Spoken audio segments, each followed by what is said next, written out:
Your 401k plan could be funding the slaughter of people in Darfur. It absolutely is funding the genocide. Fox Undercover tracks millions of dollars from Africa back to one of Boston's biggest investment firms. Tonight after 24 on Fox 25 News at 10. Thanks, Kev. It seems a world away, the Darfur region in Sudan in Africa. Hundreds of thousands of innocent people murdered, millions more driven from their homes. But it really is not a world away. Your retirement savings may be bankrolling these mass killings. Investigative reporter Mike Bodette is asking, what's in your 401k? What's happening in Darfur is genocide, and now the pressure is on businesses not to invest in other companies working in Sudan in hopes of stopping the deadly violence. Companies, pension plans, and mutual funds around the world are feeling the heat.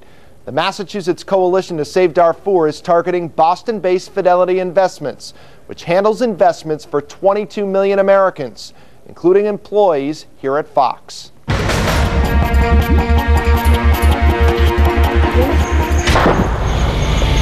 An estimated 400,000 Sudanese civilians have been killed in Darfur so far. We hear story after story of armed men attacking defenseless women and children.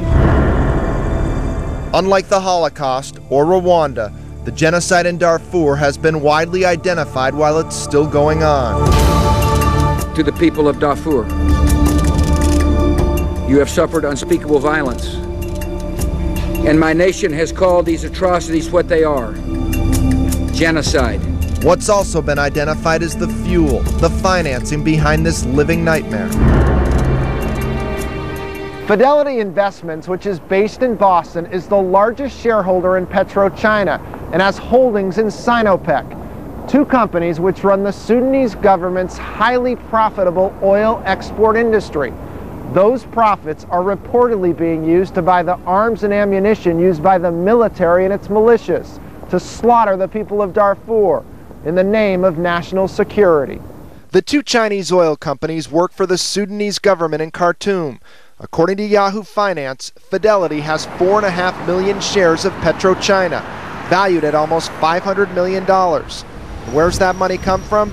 Some of it from you and many other Americans with a Fidelity 401k. These two Chinese oil companies are operating in Sudan, and the government of Khartoum is getting all its income, all its state income is coming from this oil business. Eric Cohen is the co-chair of the Massachusetts Coalition to Save Darfur, which is trying to convince Fidelity to pull its money out of the Chinese oil companies. Companies, he says, are funding the genocide. They're providing the money, which is the lifeblood for the government of Sudan, and the results are dead people murdered in Darfur. I lost my entire extended family from both sides, my father's siblings and parents, my mother's siblings and parents. Sifa Sengimana lost loved ones in the genocide in Rwanda in the 1990s.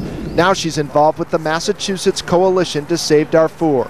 It is very troubling that a group of nationals are exterminating another group of nationals, that a government which is supposed to protect its citizens has chosen to eliminate one portion of its population.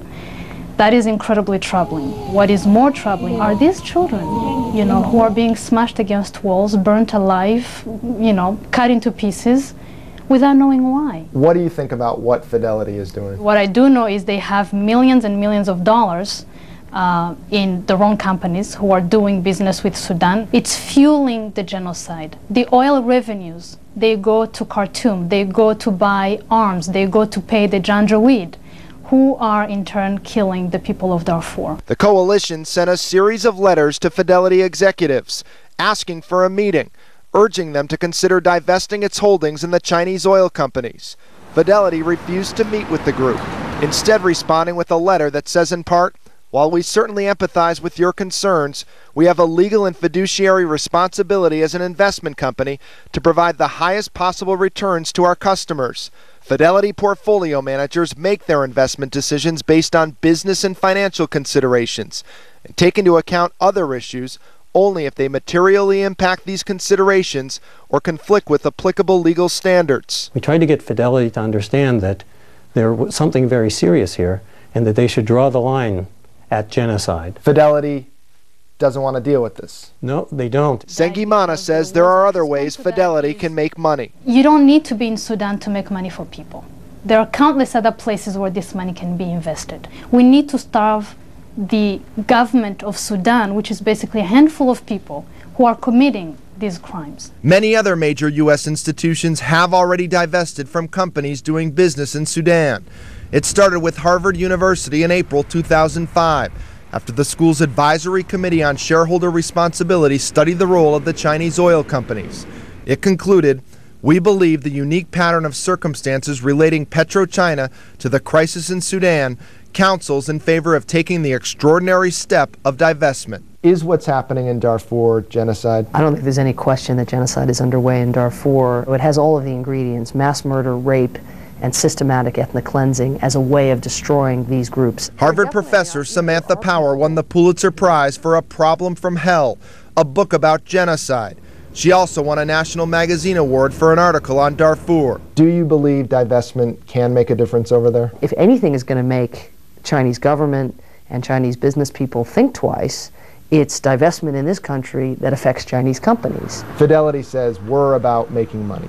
What do you think about that? That's generally a decent premise, but there are sometimes when the circumstances are so exceptionally grave that that underlying premise has to give way. But this is a case where the U.S. State Department, for the first time in history, has issued a genocide finding. I'm sure there are lots of close calls, but surely we're on the clear-cut side of a pretty distinct line. Fidelity's investment in the Chinese oil companies represents a tiny fraction of Fidelity's total investments. Fidelity declined our request for an interview, but gave us this statement: "We believe the resolution of complex social and political issues must be left to the appropriate authorities of the world that have the responsibility and the capability to address important matters of this type. And we would sincerely hope that they would do so wisely on behalf of all of the citizens of the world." One group that's tackling the issue is the Massachusetts legislature. There's a bill pending on Beacon Hill that would, among other things, order the state's pension fund to divest from any company demonstrating complicity in the Darfur genocide. California has already passed a similar measure.